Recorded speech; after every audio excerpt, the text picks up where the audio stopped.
Everybody's always talking about when the Switch 2 will be revealed. How awesome will it be to have a more powerful Nintendo console? All the third-party games that we can get. What about like the potential bad stuff about the Switch 2? What about the stuff that could go horribly wrong and our biggest fears about Nintendo's new system? What's going on, everybody? It's Zach from SwitchForce. Today I'm giving you 5 huge fears about Nintendo Switch 2, and I'd love to hear your biggest fear in the comments down below. Like, what's the thing if they get wrong, if they screw up, will really just send you spiraling? All right, one for me has got to be if they do not redesign the eShop. The eShop, antiquated, I think is putting it too kindly. The slow load into the eShop, the strange organization of the eShop, the top filtering of all these titles that probably don't deserve to be top filtered. It is not an ideal experience, and it does feel something like a web browser from 12 years ago. It does not give the impression of a modern, major selling, massive console. It gives like we didn't really take web design 2.0. We don't really know what we're doing here. I really hope that Nintendo is committed to redesigning the eShop, and I think they will, but I'm a bit worried. You know, when Nintendo says that their Nintendo accounts will carry over, that's exciting. Backwards compatibility has not been confirmed by Nintendo, but we've heard lots of positivity on that front lately. There's room for Nintendo to just not change much. Like, has the eShop's poor performance and the eShop's ugly look really dented much of Nintendo's earnings? Not really. Their software sales are insane. Their profitability is definitely sky high. A crummy eShop that feels like it's from 10 years ago hasn't slowed them down yet. But I do not want another system that has the same eShop. And I feel like Nintendo, like, their game design is incredible. I don't know that their UI design is all that great. They need to get some new UI design brains in there. They've got some new creative ideas in Mario, Zelda, Kirby, etc. Like, let's bring that over to the eShop. Another fear I have is that the Joy-Con are as instantly replaceable as the Joy-Con are on the Switch 1. And what I mean by that is, I never like to play with the Joy-Con. It should not be the case that the controllers that come with your system are like voop. And now some of you might love the Joy-Con, some of you might think it's really fun, but for me, I don't think the buttons are that great. I don't think the sticks are that great. I don't think the triggers are that great. I think the drift has been abysmal, and I just think they don't feel all that ergonomic for long play sessions. I end up using the Pro Controller 10 out of 10 times. Even portably, I'll use an accessory like the fixture, and I'll make sure that I'm able to play with a portable Pro mode, or if I'm on the TV, I'm using the Pro Controller absolutely. It's cute and nice that you do get kind of 2 controllers that you can multiplayer it up right out of the box, but I think there's so much room for these Joy-Con to improve. I'm not saying get rid of them, I'm just saying make them better. Eliminate drift, improve the button quality, and make the controllers feel a little more weighty to hold in your hand and not so cramped. I think with a bigger screen, we can get bigger Joy-Con, and I think they'll obviously have to improve the drift issue, and they probably have been working on that. It seems like they're going to be using a different rail system, magnets, which might make it a more comfortable experience. I don't know, might make the Joy-Con a little bit heavier. We'll have to wait and see, but I really, really hope that the default controllers for me are not so downright disposable. The only thing that I liked about them is the different colors and all the patterns. Even that's majorly slowed down, so right now I'm like on Joy-Con, and I'd love for Nintendo to flip the script with the Switch 2. Something else that I fear is that Nintendo makes the system really powerful. They do a really good job of upping the ante when it comes to graphics and performance, but they sabotage the battery life in the process. It is absolutely so annoying to have a portable console that dies way too quickly. I really enjoy the ROG Ally for playing games, but when I crank that thing up, the battery life is so short that it makes me set it down and choose something else. I think the Switch, all in all, has pretty strong battery life, the Switch OLED especially. People have complained about the battery life early on in the life cycle, but I think once we saw other portable PCs come out and how short their battery life was, it was like, okay, Nintendo actually did a pretty good job. And getting like 6, 7, 8 hours out of this thing, like that's totally respectable. Nintendo needs to be able to achieve a similar mark with the Switch 2. Don't want it to be the case where you take this Switch 2 on an airplane and you got to charge midway through, and if the neighbor next to you is hogging the port, then you can't play more Switch 2. or you forget to charge it and it's already down to 0% because that thing just eats battery life like there's no tomorrow.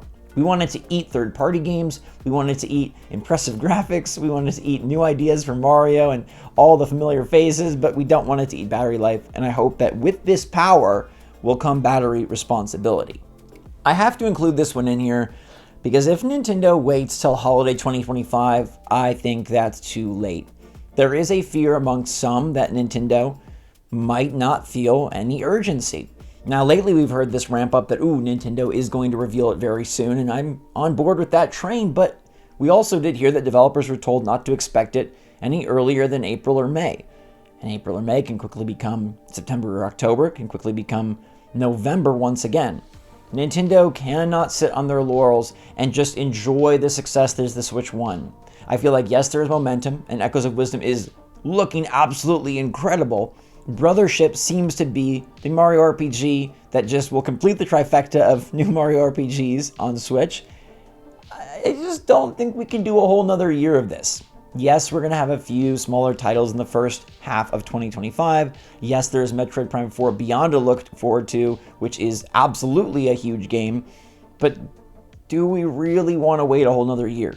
Do we really want the PS5 Pro to have a full year of retail exposure before the Switch 2 comes out? Do we really want graphics to progress even farther and Nintendo to fall behind? Because at the end of the day, I think that might be what matters most about these delays. The hardware is set, and as we know, Nintendo struggles mightily with being behind the times when it comes to tech. The longer we wait for the Switch 2 to release, the further and further we fall behind, the bigger the gap becomes, and maybe the harder it is for third parties to last and longevity of this Switch 2 to provide the experience and the upgrade that we're excited for. I mean, you can be afraid that maybe Nintendo Switch 2 isn't going to be as big of an upgrade as you were hoping for, but I think Nintendo is going to do a good job on that front. I don't think they're going to skimp on the hardware to a point where it's like, oh, this kind of just looks like Switch 1. But I think what could happen is in 3-4 years, if Nintendo doesn't put this system out soon, it's starting to feel a similar scenario. You don't want the Switch 2 to just have 1 or 2 glory years where it's able to be on par enough that it can get day and date multi-platform releases, but then after that it's like, yeah, no, the Switch 2 just isn't going to cut it. Devs aren't going to make games for this. It's going to cost too much. It's going to be a separate team. It's going to take a separate port. We're looking at indies and first parties again. And that's great and all, and it wouldn't be bad per se, but I do think Nintendo needs to put this console out soon. 1, because I'm very anxious for it. 2, because I think their momentum should go in heavy, not falling. And 3, you don't want this hardware to feel old. And it probably, we're already talking 2025. We're looking at like a 6-month difference between when it could come out in the spring and when it could come out in the fall/holiday. It's not that much extra time, but at this point, I think they need any advantage they can grab when it comes to the gap created between this console and whatever else everybody has and is working on. I saved this fear for last because I think it's the least likely to happen, so I want to preface what I'm about to say with that. But what if Nintendo just kind of fell into a rut? Part of the Switch's success is how wonderfully awesome the early games were. Stuff like Splatoon 2 was a success. Stuff like Breath of the Wild was a revelation. Stuff like Mario Odyssey was amazing. We expect Nintendo to just generate hit after hit after hit, but what if they did fall into a bit of a rut? Not every Mario game is perfect. Not every Zelda has been incredible. What if Nintendo started making some type games? I think a big reason for the Switch's success is that every franchise pretty much had a killer app this generation, and that was amazing. Couple that with the fact that the gimmick of a hybrid console is no longer that exciting, I think there's a lot of pressure that the games do deliver once again. Now, obviously, graphics and hardware, like we discussed, can be a nice selling point for Nintendo, and maybe they'll toss in some gimmick that we're not quite predicting, whether it's some sort of stream screenplay or some sort of camera, or I don't know. Who knows what Nintendo is cooking behind closed doors. But they do need to make sure that their game lineup is stellar. It has been so good for so many years that I think we forget there's a time where, like, the games were more underwhelming. I don't think Nintendo's ever been mediocre, but not mediocre is not great. You know what I mean? Like, there's a middle ground in between there where like 7s and 8s are still solid and fun, and you'll revere them as good Nintendo experiences, but are they going to pull in the masses? Look how much everyone was just absolutely hypnotized by Mario Kart 8 Deluxe and by Animal Crossing New Horizons and by Super Smash Bros. Ultimate.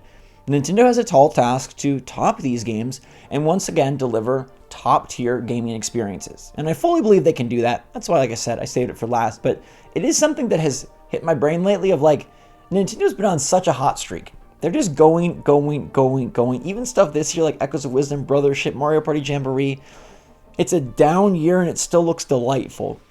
What if Nintendo hit like a dry patch? What if like Metroid Prime 4 Beyond is the start of... Maybe it's not a 9 out of 10 like Metroid Prime Remastered was so good. Don't think it's going to happen, but I don't know. Now I have this strange little fear that what if they just started making poor game design decisions? I think at the end of the day, though, the biggest concern I have is probably the eShop. I think that's the most likely to stay the same, as Nintendo doesn't need to change it, but like at the same time, they need to change it. So let me know in the comments down below what fears you have about the Switch 2. Hopefully none of these are accurate. Hopefully none of these are realized. Hopefully we get great buttons. Hopefully we get solid battery life. Hopefully we get a beautifully designed UI eShop. Hopefully we get a great slate of Nintendo IP, as I'm sure we will. And hopefully this system comes out in the first half of 2025 and not the second half. But in the meantime, everybody, thanks so much for watching. Stay safe, stay healthy, stay happy, stay positive out there. Love you lots. SwitchForce out.